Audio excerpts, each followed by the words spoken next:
Hello guys, কি অবস্থা? সবাই কেমন আছেন? আপনারা দেখেন এখানে ট্রেন গাড়ির ছাদের উপর থেকে একটা ভিডিও করা হয়েছে। এখানে আশেপাশে দেখেন কত সুন্দর, সুন্দর ছোট, ছোট এবং বড়, বড় গাছ রয়েছে।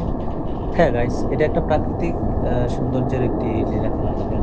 এখানে আশেপাশে কত ধরনের গাছ রয়েছে, কলা গাছ, কাঁঠাল গাছ, বিভিন্ন জাতের গাছ। আপনারা দেখেন মোটামুটি একটা আ পারিবারিক পরিবেশের ভিতর দিয়ে গাড়িটা যাচ্ছে। অবশ্যই গাড়িটার আশেপাশে দেখেন কত সুন্দর, সুন্দর জায়গা রয়েছে। সবাই উদযাপন করুন।